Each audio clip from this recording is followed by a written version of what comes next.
Welcome to the HB3 and 30 webinar on new teacher mentoring. This is part of a series TEA has developed to provide more information regarding the various components of House Bill 3. My name is Allie Friedlander, and I'm the Program Manager of Teacher Leadership and Strategic Compensation at TEA. I'm here today with Gabriela Duran-Lara, TEA's Teacher Mentorship and Leadership Specialist.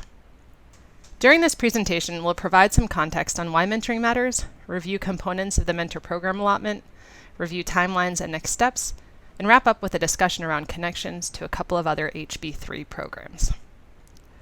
Before diving into the specifics of the Mentor Program Allotment, we first wanted to highlight a few key points.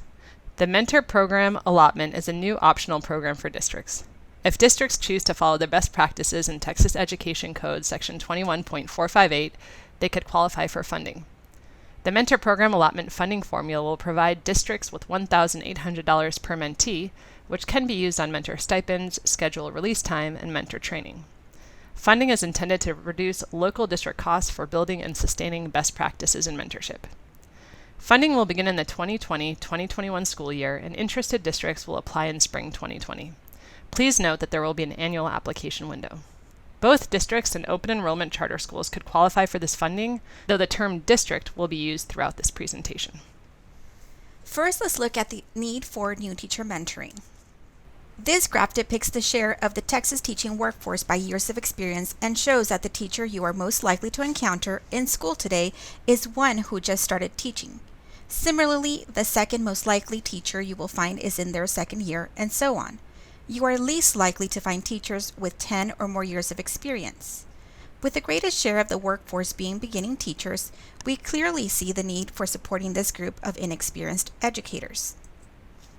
We also see that this large group of inexperienced teachers do not feel particularly well prepared for their first year in Texas classrooms.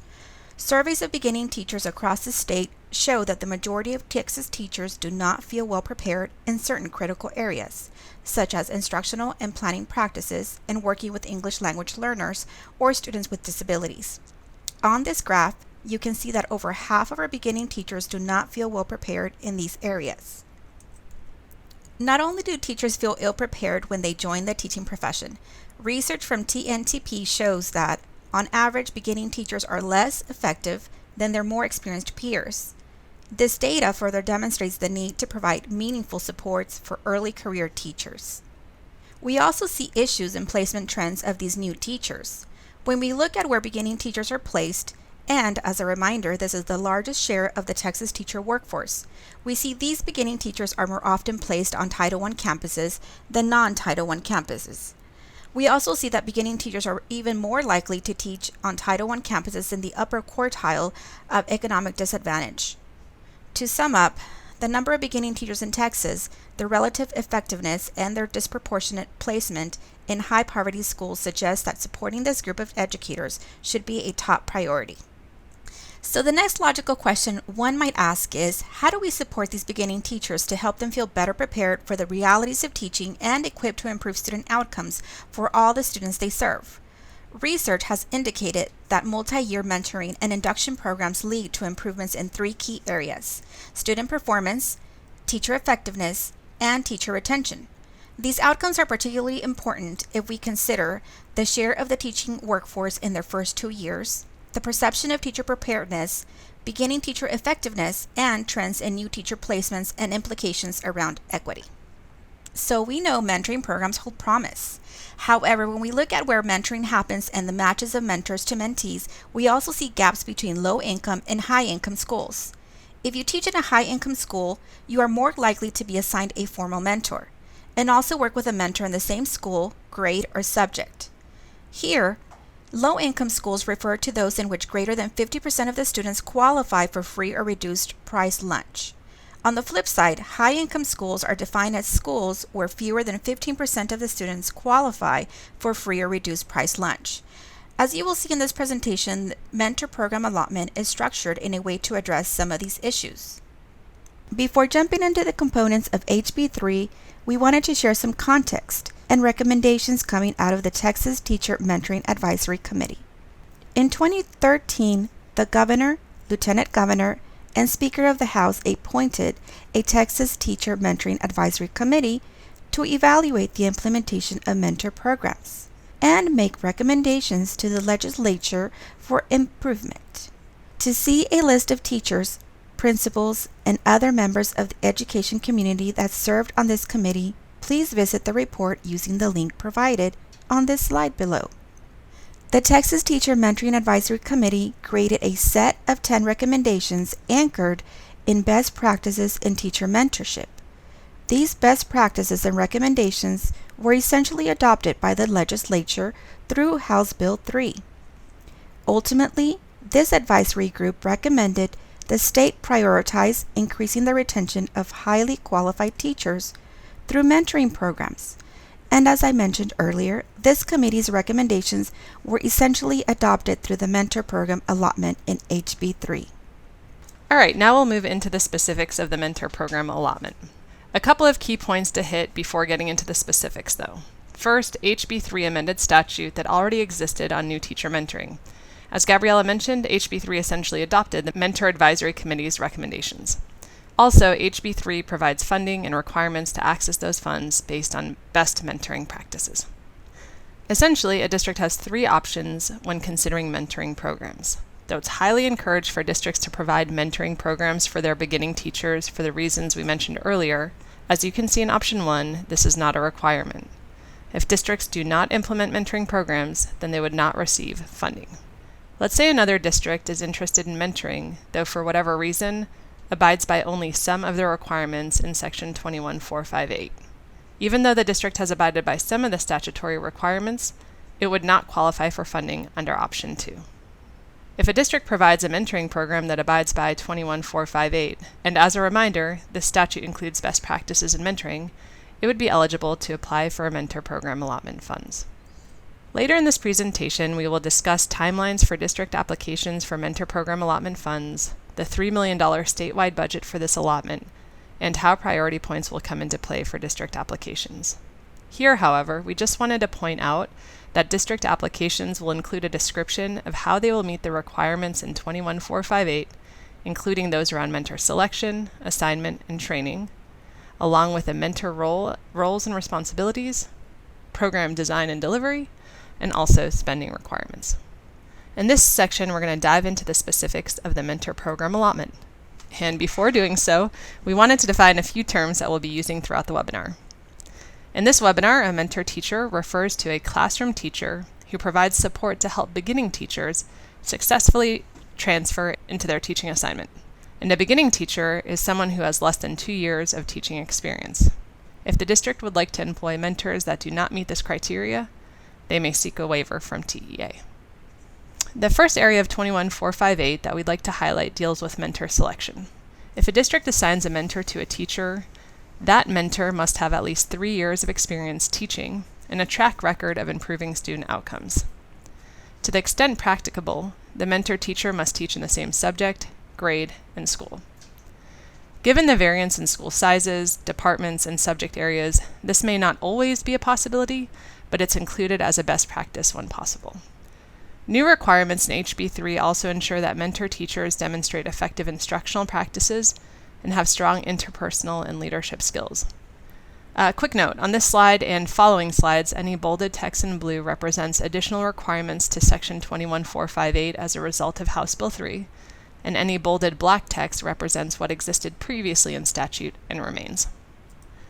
In terms of mentor assignment, the number of beginning teachers assigned to a mentor should be practical and easily handled. The Mentor Program Allotment also requires beginning teachers are matched to mentors no later than the 30th day of employment. And it also requires that beginning teachers are mentored for at least 2 years. Please note that a mentor must commit to their mentoring role for at least 1 school year. So essentially, a beginning teacher could be mentored for 2 years by 2 different mentor teachers. This allows for flexibility with staffing changes. Rules which have yet to be finalized will include the number of teachers that can be assigned to a mentor teacher that teaches a full instructional day and a mentor teacher who teaches less than a full instructional day. Section 21458 also requires mentors to complete research-based mentor and induction training programs, which will be approved by the commissioner through the application process. And mentors must also complete mentor training programs provided by the district. Section 21458 requires mentors to complete research-based mentor and induction training programs, which will be approved by the Commissioner through the application process. Mentors must also complete a mentor training program provided by the district. To qualify for funding, districts must also provide mentor training to any other staff that work with and support the beginning teachers. This training could include principals, assistant principals, and instructional coaches if they coach and/or supervise the beginning teacher. Also, to ensure a strong start to the school year, mentor training must occur before the school year begins and throughout the year. We recognize that beginning teachers are often hired after the first day of classes, so TEA will create rules or guidance regarding situations in which this happens and alternatives for completing this mentor training. A question we've received from a number of districts is what programs fall under the classification of research-based and whether there will be an approved provider list made available. Currently, TEA has a list of approved education support service providers available, some of which provide mentor training supports. You can access this list using the link on this slide.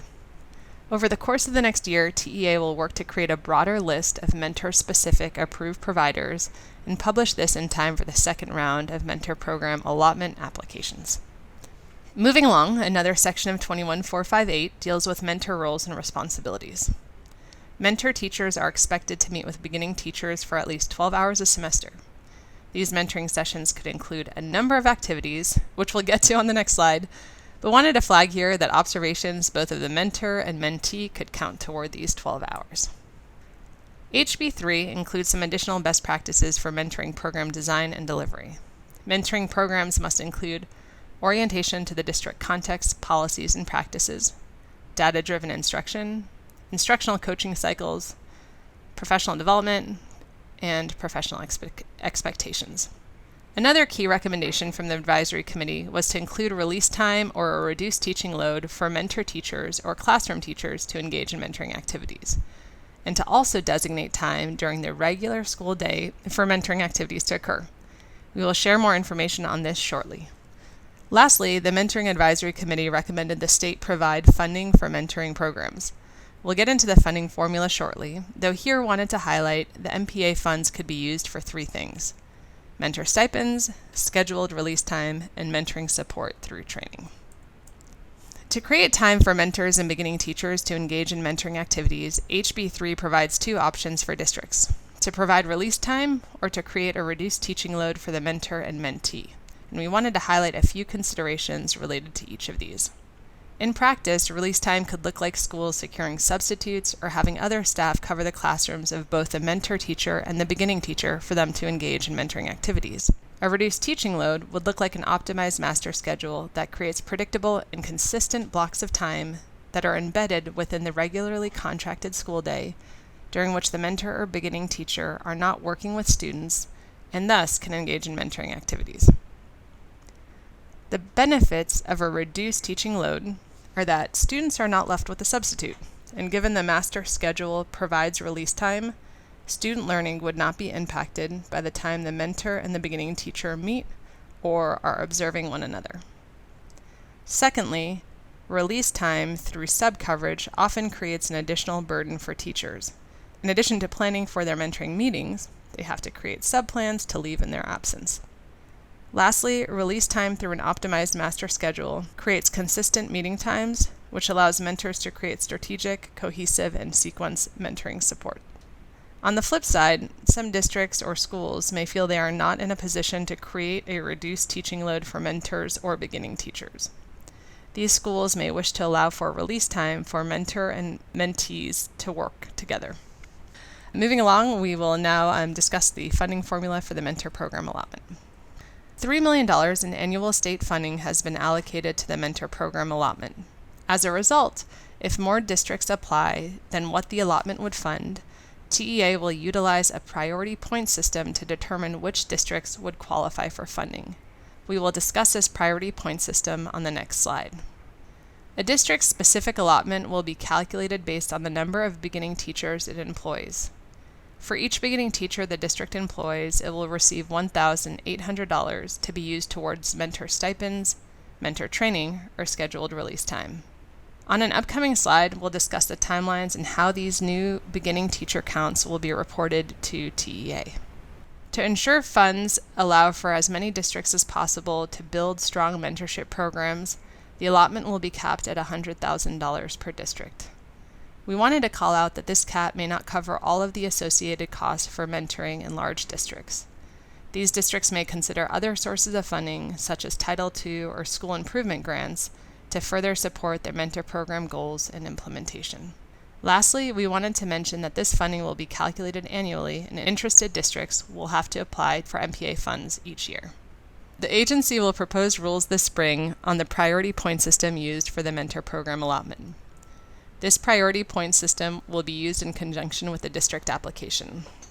If the district meets the eligibility requirements in the application, in other words, if it commits to abiding by the requirements in Section 21458, then it will be assigned priority points based on 3 factors: district size, whether the district is considered rural, and there will be rules around this definition, and the percent of the district's student population that is economically disadvantaged. Given the higher attrition rates of first-year teachers across Texas in small districts, and the greater likelihood that beginning teachers work on campuses with higher percentages of economically disadvantaged students, the proposed point system would prioritize districts that match this description. Lastly, precise point values have yet to be determined and will be communicated once finalized. As mentioned earlier in this presentation, open enrollment charter schools can apply for MPA funding. Now we will proceed with the proposed compliance and reporting requirements. It will be proposed in rule that annually teachers participating in mentoring programs in districts that receive MPA funds will complete a survey on their experiences in the mentoring program, and that these surveys could be used for monitoring program implementation. As noted on the slide, there will also be an end-of-year compliance report that districts will submit attesting to their implementation of a mentoring program that complied with the statutory requirements. Now we want to highlight timelines and next steps. One piece we want to highlight is the first round of MPA funding will be available to districts for the 2020-2021 school year. There will be additional application windows in future years, which will likely occur in the fall preceding the year of implementation and funding. On this timeline, you see that in spring 2020, district applications will open and TA will review and approve these applications, using the requirements and priority point systems discussed earlier. In the application, districts will use historical data and other information to provide an initial estimate of beginning teacher counts for the upcoming school year. In summer 2020, qualifying districts will update their estimates of beginning teachers, and the allotment will be calculated based on these counts. We understand that the counts for beginning teachers are not final in many districts, even in the months and weeks leading up to the first day of school. TEA will develop further guidance around how to create these estimates in the coming months. In fall 2020, MPA funds will flow to districts for the school year. Then, as mentioned, over the 2020-2021 school year, districts will implement their mentoring programs. In spring 2021, it is proposed that TEA distribute a survey for mentor teachers and beginning teachers to complete. During the summer, districts will submit an end-of-the-year compliance report. During the following fall of 2021, districts will reconcile any funding during September settle up. This timeline follows the same sequence of events as on the previous slide. But one thing we want to highlight visually here, which we mentioned earlier, is that in future years, it is possible that district applications could happen much earlier in the school year prior to the year of implementation.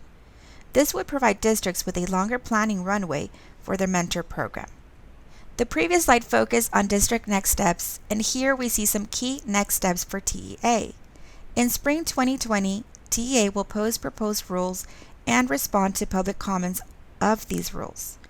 Later in the spring, the Commissioner will adopt final rules on the Mentor Program Allotment, and TEA will post applications for MPA. One thing to note is that the current mentoring rules found in Texas Administrative Code 153.1011 will be repealed and replaced with the proposed rules. In summer 2020, TEA will review and notify districts with approval for MPA funds. Again, this timeline applies only to the first year of MPA funding. We anticipate having a much earlier application and notification window in future years. Fall 2020, TEA will flow MPA funds to districts to be used in the upcoming school year. Before wrapping up, we wanted to make a few connections between the Mentor Program Allotment and other components of HB3. So districts may consider other opportunities within HB3 to extend the impact of their mentoring program. For example, a district that is creating a local designation system for the teacher incentive allotment could add a mentorship component to their system, which would be in addition to the required components of teacher observation and student performance. For example, a district could make it a prerequisite for earning a master, exemplary, or recognized designation that a teacher has demonstrated a track record for success mentoring new teachers. Districts interested in the extended school year may see another opportunity to amplify the impact of the mentor program. The extended school year provides opportunities for districts to create more space in their traditional day-to-day scheduling for extending the school year by 30 days at the elementary level. This extension allows for content to be taught over a long period, freeing up additional time during the instructional day for professional collaboration and mentoring. Districts may find this to be cost-effective to addressing a number of priorities, one of which is finding time during the instructional day for teacher mentoring to happen. Another district may extend the school year into the summer and might consider recruiting mentor teachers to work in summer programs and mentor novice teachers. If you have not done so already, we encourage you to watch the Teacher Incentive Allotment and Extended School Year webinar on TEA's HB3 website. If you have any questions regarding the mentoring program allotment, please don't hesitate to reach out to us at hb3info@ta.texas.gov.